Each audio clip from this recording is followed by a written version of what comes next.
Gerakan Teman Ahok yakin mereka akan mampu memenuhi target pengumpulan 1 juta KTP warga Jakarta pada bulan Mei ini dan meminta pasangan Basuki Cahayapurnama Heru Budi Hartono segera mendeklarasikan diri jika target tersebut tercapai.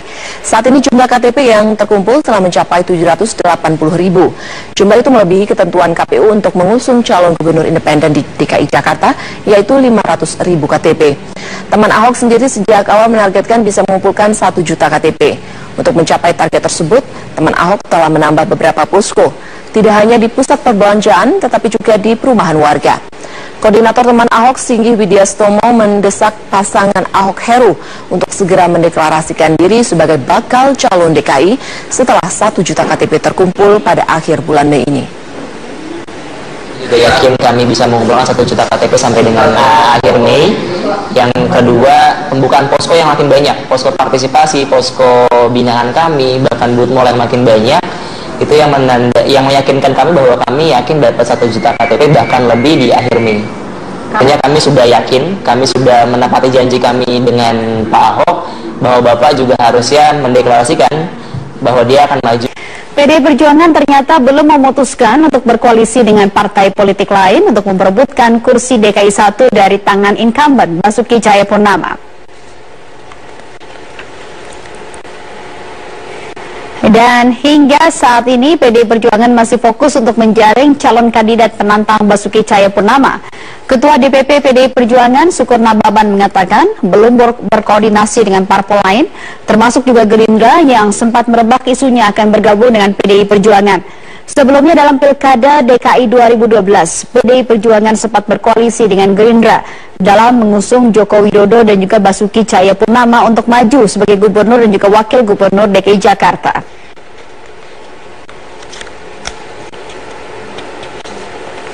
Risma hari ini membantah telah diminta oleh Ketua Umum PDI Perjuangan Megawati Soekarno Putri untuk menjadi bakal calon gubernur DKI Jakarta pada Pilkada DKI 2017 mendatang. Namun dari sejumlah pernyataan Risma mengisyaratkan bahwa dirinya siap jika diminta oleh PDI Perjuangan, meski hingga kini belum ada sikap resmi dukungan dari PDI Perjuangan. Pernyataan Risma disampaikan setelah pertemuannya dengan Gubernur DKI Basuki Cahayapurnama kemarin atas undangan dari Presiden Joko Widodo ke Istana guna mengikuti rapat terbatas. Risma mengaku tidak mengetahui munculnya poster dukungan agar Risma maju ke Pilkada DKI.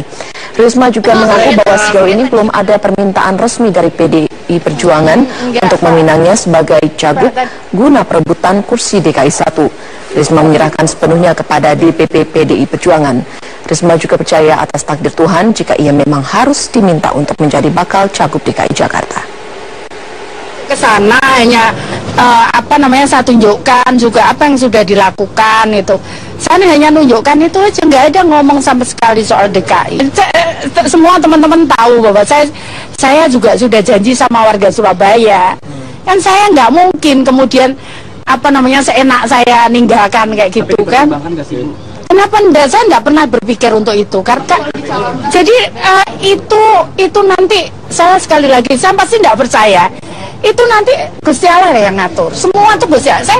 Saya nggak nyiapin yang kedua pun saya nggak nyiapin. Sementara itu kian santernya nama Wali Kota Surabaya Tri Risma hari ini untuk ikut berlaga di Pilgub DKI. PDI Perjuangan menyatakan belum ada dukungan secara resmi kepada Tri Risma hari ini. Hal tersebut disampaikan politisi PDI Perjuangan sekaligus anggota Komisi 3 DPR Masinton Pasaribu terkait beredarnya poster dan posko Wali Kota Surabaya Tri Risma hari ini di Jakarta. Hal tersebut menimbulkan tanda tanya apakah PDI Perjuangan telah mengusung kadernya Risma untuk bersaing dengan Ahok 2017 mendatang. Namun rumor tersebut dibantah PDI Perjuangan. Menurut Masinton, dukungan terhadap Risma di DKI adalah dari swadaya masyarakat. Masinton menambahkan PDI Perjuangan sejauh ini belum menetapkan calon gubernur DKI Jakarta. Sejak dibukanya pendaftaran bakal calon gubernur oleh DPD PDI Perjuangan DKI, sudah ada 40 bakal calon gubernur dari eksternal partai yang mendaftar dan kini tengah memasuki proses verifikasi. Nah, terus saya tunjukkan sistem. Ya, kami juga kaget antusiasme publik memunculkan nama Bu Risma sebagai bakal calon gubernur DKI Jakarta, dan yang kami tahu itu muncul dari inisiatif masyarakat, ya. Jadi itu bukan diinisiasi oleh partai, tapi masyarakat yang menginginkan Bu Risma sebagai calon gubernur untuk DKI Jakarta. Sementara Sandiaga Salahuddin Uno, salah satu bakal calon gubernur DKI Jakarta, menyambangi kantor sekretariat RW 11 Penjagalan Penjaringan Jakarta Utara. Kedatangan Sandiaga ke wilayah Penjaringan untuk berdialog dengan warga. Dalam dialog ini, warga RW 11 Penjagalan Penjaringan Jakarta Utara mengeluhkan kurangnya lapangan pekerjaan dan juga banyaknya penggusuran warga yang menempati lahan pemerintah. Bacagub DKI Sandiaga Uno mengatakan dirinya lebih memilih langkah persuasif dan juga pendekatan emosional dengan menggelar dialogis terhadap warga. Sandiaga juga mengatakan jika dirinya terpilih menjadi gubernur DKI, ia akan mengutamakan dialog dalam merelokasi warga agar mata pencarian warga tidak terganggu. Menurutnya, jika kedua belah pihak bisa melakukan dialogis komunikasi yang baik, maka kebijakan pemerintah akan berjalan dengan lancar. Nggak mau pada terminologi penertiban, tapi saya ingin ada sebuah rencana besar yang disetujui oleh warga untuk penataan, di mana aspirasi warga juga tertampung. Itu yang saya inginkan ke depan. Saya mau kedepankan dialog sehingga tercapai suatu win-win solution, ya, di mana 30% yang dituju itu tercapai, tapi masyarakat tidak terzolimi. Pemirsa, 1.000 kamar hotel di kawasan perhotelan Nusa Dua Bali disiapkan panitia dalam Munaslup Partai Golkar 2016 mendatang. Munaslup Partai Golkar yang rencananya akan digelar mulai 15 hingga 17 Mei akan dihadiri sekitar 4.000 kader dan undangan. Kegiatan Munaslup akan dipusatkan di kawasan perhotelan Nusa Dua Bali, sementara tempat acara sendiri rencananya akan dilakukan di Bali Nusa Dua Convention Center yang berada tepat di kawasan hotel. Penanggung jawab Munaslup Partai Golkar di Bali, Ketut Sudikerta, mengatakan semua persiapan sudah disiapkan, baik hotel, transportasi, dan juga aparat keamanan. Meski sudah dianggap siap semua, namun hingga kini belum terlihat umbul-umbul, baliho maupun bendera Partai Golkar di lokasi ini, termasuk di jalan raya. Yaitu dipakai hall 1. Kemudian ditinjau dari sisi fasilitas pendukungnya, hotel-hotel juga sudah siap semua. Ya, hotel ada 1.000 kamar yang sudah kita prepare, dan sudah kita book. Peserta yang akan hadir 4.000. Terdiri dari 2.000 pendukung dari Bali, 2.000 dari seluruh Indonesia yang akan hadir di dalam Munas ini, yang akan dibuka oleh Presiden Republik Indonesia Bapak Insinyur Haji Joko Widodo. Kita beralih ke informasi lain. Pemirsa, harga sembako mengalami kenaikan di sejumlah daerah. Di Nganjuk, Jawa Timur, Komisi Pengawas Persaingan Usaha menggelar sidak ke salah satu pasar sentra bawang merah agar harga tidak terus meroket. Sebagian besar petani dan pengusaha penggilingan di Kabupaten Bantul, Daerah Istimewa Yogyakarta, merasakan dampak cuaca ekstrim. Akibatnya hasil panen padi rusak. Bulir beras yang dihasilkan patah dan tidak lagi utuh. Pengusaha penggilingan pun terpaksa mengoplos beras lokal dengan beras luar daerah yang didatangkan dari wilayah Jawa Tengah seperti Sragen dan Pati. Beras oplosan ini dijual ke konsumen dengan kualitas bervariasi dan harga yang beragam. Sementara itu, terkait harga bawang merah di Kabupaten Nganjuk, Jawa Timur yang meroket, Komisi Pengawas Persaingan Usaha melakukan sidak di pasar sentra bawang merah di Kecamatan Sukomoro untuk menstabilkan harga. Ketua KPPU Pusat, Syarkawi Rauf, mendesak pemerintah melalui Bulog untuk menyerap hasil panen bawang merah dari petani.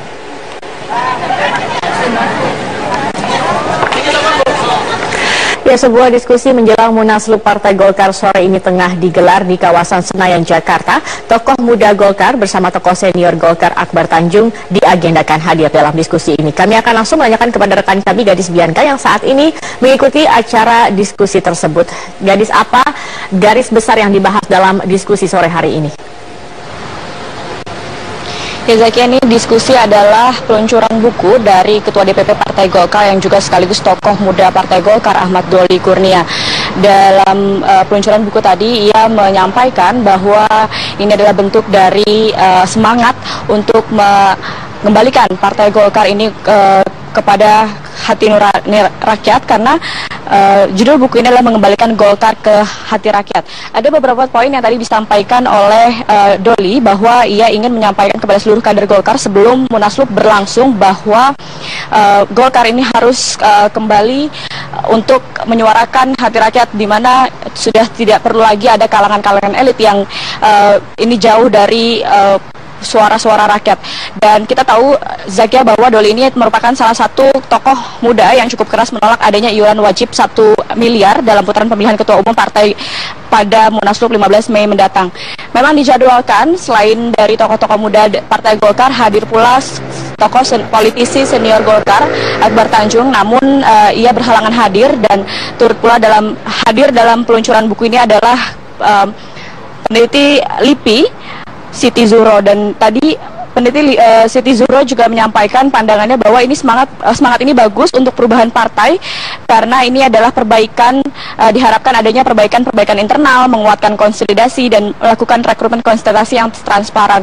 Selain itu juga tadi Doli menyampaikan bahwa diharapkan Munaslup nanti ini benar-benar mewujudkan rekonsiliasi yang utuh begitu, dan mewakili dari semua kalangan kader. Dan berikut keterangan wawancara kami dengan Siti Zuhro.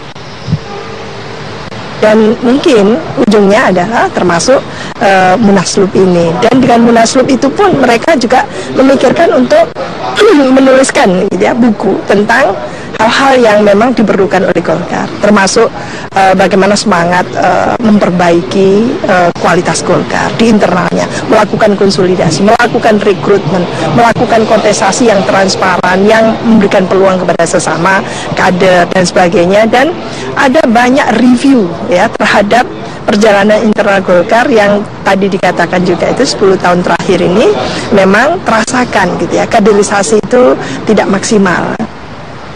Zakia. Iya, baik, terima kasih Gadis Bianca atas informasinya.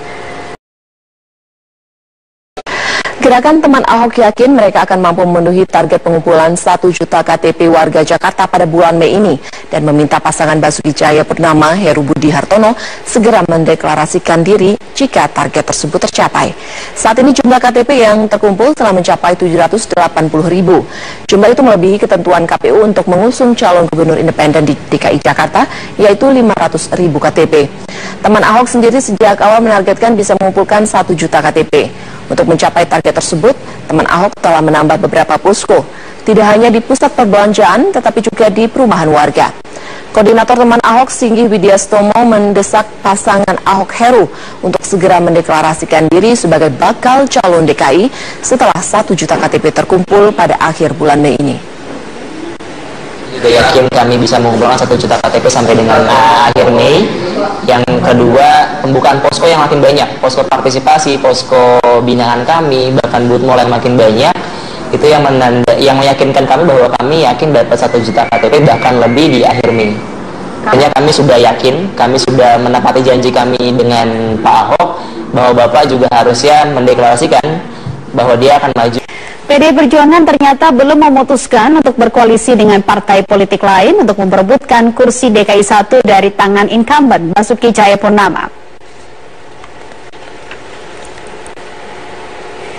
Dan hingga saat ini PDI Perjuangan masih fokus untuk menjaring calon kandidat penantang Basuki Cahayapurnama. Ketua DPP PDI Perjuangan Sukurna Baban mengatakan belum berkoordinasi dengan parpol lain, termasuk juga Gerindra yang sempat merebak isunya akan bergabung dengan PDI Perjuangan. Sebelumnya dalam Pilkada DKI 2012, PDI Perjuangan sempat berkoalisi dengan Gerindra dalam mengusung Joko Widodo dan juga Basuki Cahayapurnama untuk maju sebagai gubernur dan juga wakil gubernur DKI Jakarta.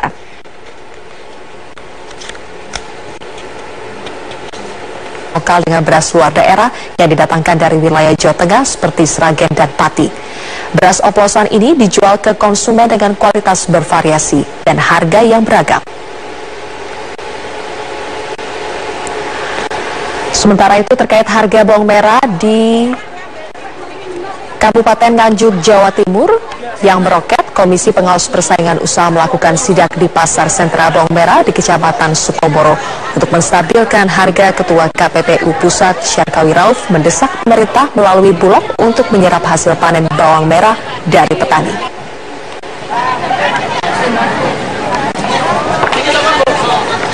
Ya, sebuah diskusi menjelang Munaslup Partai Golkar sore ini tengah digelar di kawasan Senayan, Jakarta. Tokoh muda Golkar bersama tokoh senior Golkar Akbar Tanjung diagendakan hadir dalam diskusi ini. Kami akan langsung menanyakan kepada rekan kami Gadis Bianca yang saat ini mengikuti acara diskusi tersebut. Gadis, apa garis besar yang dibahas dalam diskusi sore hari ini? Ya, Zakia, ini diskusi adalah peluncuran buku dari Ketua DPP Partai Golkar yang juga sekaligus tokoh muda Partai Golkar Ahmad Doli Kurnia.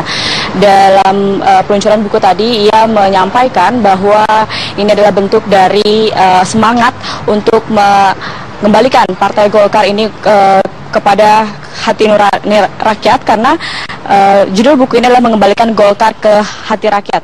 Ada beberapa poin yang tadi disampaikan oleh Doli bahwa ia ingin menyampaikan kepada seluruh kader Golkar sebelum Munaslup berlangsung bahwa Golkar ini harus kembali untuk menyuarakan hati rakyat, di mana sudah tidak perlu lagi ada kalangan-kalangan elit yang ini jauh dari suara-suara rakyat. Dan kita tahu, Zakia, bahwa Doli ini merupakan salah satu tokoh muda yang cukup keras menolak adanya iuran wajib 1 miliar dalam putaran pemilihan ketua umum partai pada Munaslup 15 Mei mendatang. Memang dijadwalkan selain dari tokoh-tokoh muda, Risma hari ini membantah telah diminta oleh Ketua Umum PDI Perjuangan Megawati Soekarno Putri untuk menjadi bakal calon Gubernur DKI Jakarta pada Pilkada DKI 2017 mendatang. Namun dari sejumlah pernyataan Risma mengisyaratkan bahwa dirinya siap jika diminta oleh PDI Perjuangan, meski hingga kini belum ada sikap resmi dukungan dari PDI Perjuangan. Pernyataan Risma disampaikan setelah pertemuannya dengan Gubernur DKI Basuki Cahayapurnama kemarin atas undangan dari Presiden Joko Widodo ke Istana guna mengikuti rapat terbatas. Risma mengaku tidak mengetahui munculnya poster dukungan agar Risma maju ke Pilkada DKI. Risma juga mengaku bahwa sejauh ini belum ada permintaan resmi dari PDI Perjuangan untuk meminangnya sebagai cagup guna perebutan kursi DKI 1. Risma menyerahkan sepenuhnya kepada DPP PDI Perjuangan.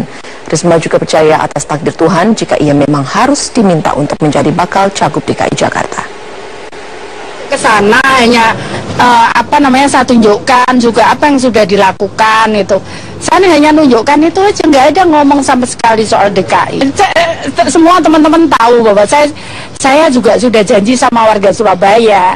Kan saya nggak mungkin kemudian seenak saya ninggalkan kayak gitu kan. Kenapa enggak? Saya enggak pernah berpikir untuk itu. Karena jadi itu nanti saya sekali lagi saya pasti enggak percaya. Itu nanti Gusti Allah yang ngatur. Semua itu Gusti Allah. Saya nggak nyiapin yang kedua pun, saya nggak. Sementara itu kian santernya nama Wali Kota Surabaya Tri Risma hari ini untuk ikut berlaga di Pilgub DKI. PDI Perjuangan menyatakan belum ada dukungan secara resmi kepada Tri Risma hari ini. Hal tersebut disampaikan politisi PDI Perjuangan sekaligus anggota Komisi 3 DPR Masinton Pasaribu terkait beredarnya poster dan posko Wali Kota Surabaya Tri Risma hari ini di Jakarta. Hal tersebut menimbulkan tanda tanya apakah PDI Perjuangan telah mengusung kadernya Risma untuk bersaing dengan Ahok 2017 mendatang. Namun rumor tersebut dibantah PDI Perjuangan. Menurut Masinton, dukungan terhadap Risma di DKI kedepankan dialog sehingga tercapai suatu win-win solution ya, di mana 30% yang dituju itu tercapai tapi masyarakat tidak terzolimi.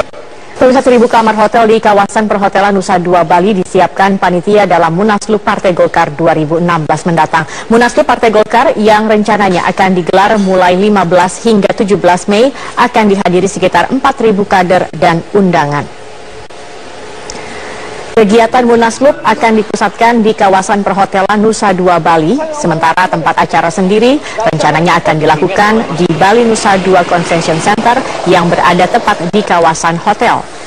Penanggung jawab Munaslup Partai Golkar di Bali, Ketut Sudikerta, mengatakan semua persiapan sudah disiapkan, baik hotel, transportasi, dan juga aparat keamanan. Meski sudah dianggap siap semua, namun hingga kini belum terlihat umbul-umbul, baliho maupun bendera Partai Golkar di lokasi ini, termasuk di jalan raya.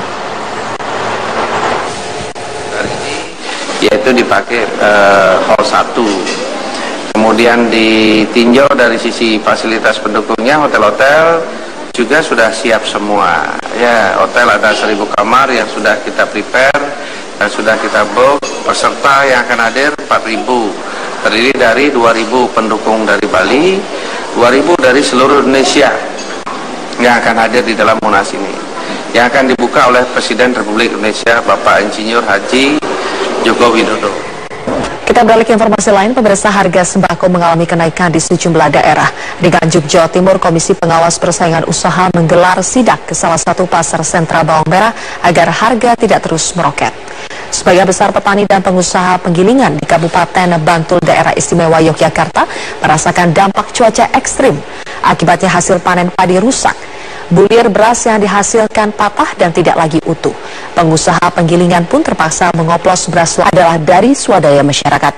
Mas itu menambahkan PD Perjuangan sejauh ini belum menetapkan calon gubernur DKI Jakarta. Sejak dibukanya pendaftaran bakal calon gubernur oleh DPD PDI Perjuangan DKI, sudah ada 40 bakal calon gubernur dari eksternal partai yang mendaftar dan kini tengah memasuki proses verifikasi. Nah, terus saya tunjukkan sistem. Ya, kami juga kaget antusiasme publik memunculkan nama Risma ya, Bu Risma sebagai bakal calon gubernur DKI Jakarta, dan yang kami tahu itu muncul dari inisiatif masyarakat ya. Jadi itu bukan diinisiasi oleh partai, tapi masyarakat yang menginginkan Bu Risma sebagai calon gubernur untuk DKI Jakarta. Sementara Sandiaga Salahuddin Uno, salah satu bakal calon gubernur DKI Jakarta, menyambangi kantor sekretariat RW 11 Penjagalan Penjaringan Jakarta Utara. Kedatangan Sandiaga ke wilayah Penjaringan untuk berdialog dengan warga. Dalam dialog ini, warga RW 11 Penjagalan Penjaringan Jakarta Utara mengeluhkan kurangnya lapangan pekerjaan dan juga banyaknya penggusuran warga yang menempati lahan pemerintah. Bacagub DKI Sandiaga Uno mengatakan dirinya lebih memilih langkah persuasif dan juga pendekatan emosional dengan menggelar dialogis terhadap warga. Sandiaga juga mengatakan jika dirinya terpilih menjadi gubernur DKI, ia akan mengutamakan dialog dalam merelokasi warga agar mata pencarian warga tidak terganggu. Menurutnya, jika kedua belah pihak bisa melakukan dialogis komunikasi yang baik, maka kebijakan pemerintah akan berjalan dengan lancar.